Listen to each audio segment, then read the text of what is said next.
All right, what I'm going to show you tonight is how to make this little pumpkin, and I have no idea if that shows or not. It's not showing your head, so. I'm okay with that.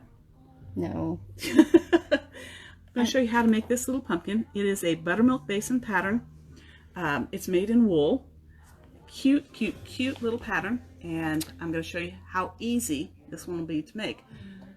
When you're dealing with wool, you're going to want to use soft fuse, and Debbie and I neither one knew about using soft fuse until we took a class from Stacy West. A buttermilk basin. She is Buttermilk Basin, and she had us use soft fuse, and I thought, oh, I like heat and bond. I really like heat and bond. But it was her class, and she gave us some soft fuse to use, so we tried it. I will never go back to heat and bond for wool. Heat and bond's fine for cottons. It's what I used the other night on Amy Bradley's patterns. But for wool, soft fuse is the best. So I'm going to show you how this works. The very first thing, sometimes buttermilk basin patterns are already reversed. This one happens to be already reversed. Sometimes hers are not. And so if it doesn't say that it's reversed, you can check and you can see that this one, the stem kind of curves this way, the stem curves this way on this one, so you know that's reversed. It's not doing the same thing. So if this hadn't been reversed, I want to tell you how you can make it reversed easily. I just make a copy of the pattern. I lay it, after I've made my copy, I lay it on a light source so that I can see that side through here, and I just use a Sharpie and trace it so that my line is dark. So you've got nice dark line so that you can see this through your soft fuse. So this time I didn't have to do that, but had I needed it reversed, I would have just reversed it. But for this pattern, she went ahead and reversed it for us. Thank you, Stacy. That makes it easier. So this is the soft fuse. You can see it's just a real thin piece of paper. You can feel one side has a texture to it and the other is smooth. So you're going to write on the smooth side, and I traced everything except for one thing, but I want to get it traced. But I don't think I want to do it on a soft surface. Let me move this forward and maybe you can see it a little bit better. Is that a good spot? Yep. Okay, so you trace all of your pieces. I've traced the stem, the mouth, the black parts that go in the eyes, and I've got my yellow parts that go in the eyes, and this is what I'm talking about. Can't see it. Hang on. There we go. And then I've got all three sections of the pumpkin and the stem, except for I'm missing one of the sections because I wanted to show you guys how you trace it. Because these are not separated for you. You get to decide what part needs to underlap. So this outside line is perfect. There's nothing that it needs added to. And so I'm going to trace all of that, but this is where I'm going to give just a little bit of underlap. And I'm just going to come down here because I want my piece to be big enough that when I put it together, I'm not going to have a gap between those two pieces. And now I've got all of my pieces traced, and I've ironed them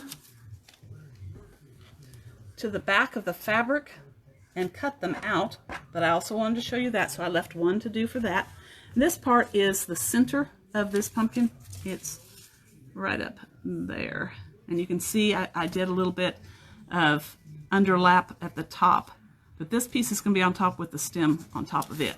So I'm going to take this, and I want to conserve my wool, so I'm going to put it clear over to the edge.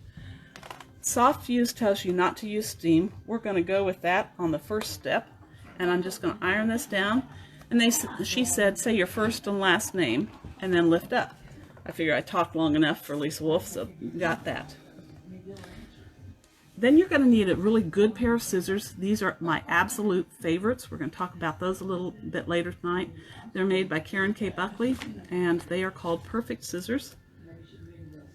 And you're going to cut this out exactly on the line.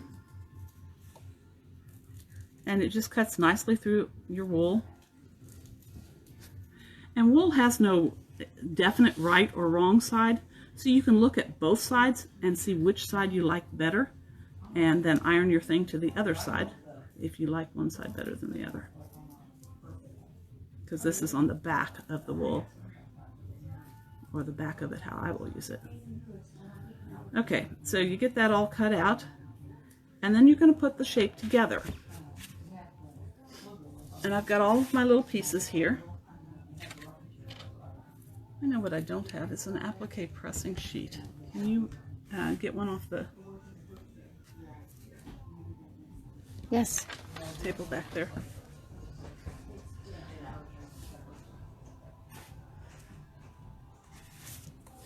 Okay, and on her patterns,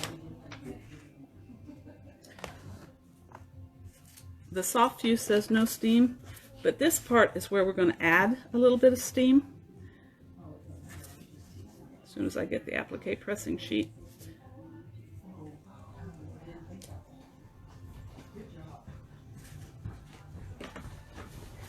All right, thank you very much. Forgot that part. So I want to just be able to get my outline. The stuff on top is going to have to be... takes a little bit of getting used to, doesn't it? Yes. Okay, so if you look at this, and you look at the cover or the real thing that Sue made, Sue Clark makes our wool samples. She does an amazing job. She does. You can tell that these two side things are the furthest back part. So I want my two side pieces, and that's not the right one. Yeah, actually I think it was with my underlap. There it is. Wait a minute. Did you turn it back? You got it. That's the reverse side, isn't it? Yes, you needed the other I way. don't want that one. But I can use this one. Right. The one you traced. The one I traced. That's not the Because one you now- traced. You need to turn it over. Thank you. Sometimes I need help. Me too. Okay, so when you peel this paper off, you can see how this doesn't look like this anymore. Remember I told you wool is the same on, this was what it looked like. So you can tell that that's a glue surface that's stuck to it. And we're going to put that down there. And I'm coming over my line a bit. Whoops. I do that every time I pick up. So I'm just going to leave that stuck in place. And then I'm going to grab the other side, and it goes over here. So, because she had already reversed this, I'm using the part I traced, because now it's the right side of it. And that's a placement guide. And it's a placement guide. Didn't know I was going to need it, but it worked out. And then the next thing is the center of the pumpkin. And once again, you can tell it's got glue on it. And we're going to stick that right in there. And you can see I'm getting a pumpkin. All right. And then for the rest of this, I just eyeball it and look at where the mouth fits on the top of the segments of pumpkin and about how high up it is.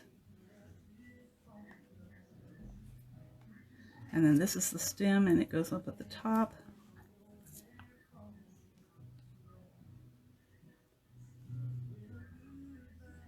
I want that to overlap that a little bit, so I'm pulling it down a little bit more than it showed. Then I would put on the triangle pieces and the nose and the eyes. But I want to show you this next step, because now I'm turning steam on. Now, soft fuse does not say to use steam, Right. but this is when you want to use steam. Yes. This is a Stacy West direction, and it works great because now, would steam already be hot on this iron? Yes. Okay. It has a generator in it, so it's good. So we're going to come down and we're going to hold that, and it will steam it. And I'm going to let it cool. When I peel it up off of here, my layers of wool will hold together. Sometimes with heat and bond, it didn't stick together and you would find yourself using pins. And so when I go back and I add the eyes and the eyes and this yellow for the edge of the pumpkin on the eyes, it will stick and it will hold until I get everything blanket stitched. Because once this is done, I will pick this up, put it on a whole piece of wool on the back, and then I'll do my blanket stitch around all of the raw edges. And then I have this cute little wool ornament. It's a jack ornament. It's a Jack little ornament. pumpkin That's ornament. what it's called. Okay, the reason you need to use steam for this part is because wool acts as an insulator, so it would not let the heat go through as well. But when you use the steam, it penetrates the wool better. And it holds it together. Very well. So you've got your little shape, and I'll add its little eyes later. We have kits of these for sale, and They're super cute. The price on the kit is not bad at all. They are $10.